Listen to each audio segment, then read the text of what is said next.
زمانہ تیز ہے جلدی شادی ہو تو بہتر ہے مگر ہے یہ بھی خواہش بھی شادی ہو تو دولہا بھائی شرمے کل ہے، بڑا شرمانا ہے، اس کو لوگ کلمے نہ سنے جی۔ آج کے پروگرام کی وساطت سے کہ ہماری شادیاں سنت کے مطابق ہوگی انشاءاللہ۔ پہلے آپ رخصتی کریں، مسجد میں نکاح کریں، پھر آپ کو توفیق ہو تو بعد میں ولیمہ کر دیں، توفیق نہ ہو تو ضروری یہ آج مہندی والی رسم جا رہی ہے، آج لڑکی والے مہندی لگائیں گے، آج لڑکے والے مہندی لگائیں گے، اور لڑکے کے بازو کے ساتھ وہ باندھے ہوئے، ہاں جی کیا کہتے ہیں اس کو، گانا باندھا ہوا، اور دولہا بھائی آتا ہے، ادھر پینٹ شرٹ لگی ہوتی ہے اور بازو پہ ماشاءاللہ لکھا ہوا ہوتا ہے۔ لباس سنت والا نہیں، چہرہ سنت والا، چہرے پہ سر پہ ٹوپی۔ میرا اکثر دولہا بھائی ٹوپی مانگ کے نکاح کی محفل میں بیٹھتا ہے، اور پھر سفارشیں آتی ہیں، حضرت مفتی انیس صاحب مہربانی کرنا، دولہا بھائی شرمے کل ہے، بڑا شرمانا ہے، اس کو لوگ کلمے نہ سنے جی۔ 500 روپیہ زیادہ چاہ کے نہیں ہو، انہیں نہیں ہونا حضرت، 1000 روپیہ زیادہ لے لیں، کلمے نہ سنے جی۔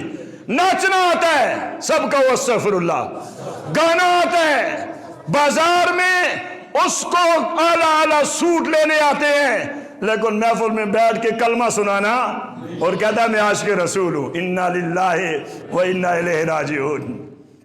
فتوے پوچھنے ہو، کسی بھی فتوہ لگانا ہو، یہ میرا بھائی لگائے گا، فلاں مولوی ایسا، فلاں قاری صاحب ایسا، فلاں حاجی صاحب ایسا، فلاں تبلیغی جماعت والا ایسا، اور خود بیچارے کو محفل میں نکاح والے دن کلمہ پڑھنا نہیں آتا ہے۔ ہری پور میں گیا، میں بعض جگہ بعد حضرت بتاتا ہوں، وہاں دولہا بھائی میک اپ کر کے آیا ہے، میک اپ آج کل ہوتا ہے، بڑے پیسے لگائے، اور اس کے بعد اچھا حضرت اللہ حاضر ہے، یوں پتہ چلتا کہ سامنے عورت بیٹھی ہوئی ہے، اس نے ایسا اپنا کام کروایا نا، 70,000 روپے اس نے دیا، 70,000۔ میں نے کہا میں اس سے کلمے سنوں گا، تھی بھی گرمی، کہا نہیں جی محفل میں ہے، پریشان ہو جاتا ہے، کلمے نہیں سننے۔ میں نے کہا میں سنوں گا ضرور۔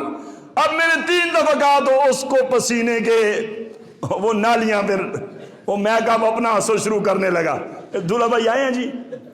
نہیں آئے ہیں؟ ادھر آئے نا یار، ادھر آئے نا، صاحب کہو ماشاءاللہ ماشاءاللہ، ادھر میرے پاس ہیں بھائی، ان کو رومال دے دیں جی، ماشاءاللہ اپنے ساتھ، ماشاءاللہ، اللہ آپ کو شادی مبارک فرمائے جی۔ کیا کام کرتے ہیں؟ سعودی عرب میں ہوتے ہیں، حاجی صاحب بھی ہیں، عمرہ بھی کیا، ماشاءاللہ ماشاءاللہ، اللہ ان کے گھر میں برکت عطا فرمائے۔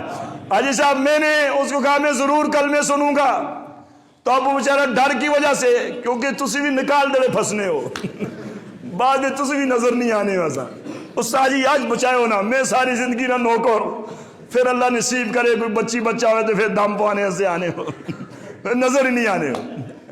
ہاں جی میں نے کہا اچھا بھائی میں ضرور سنوں گا۔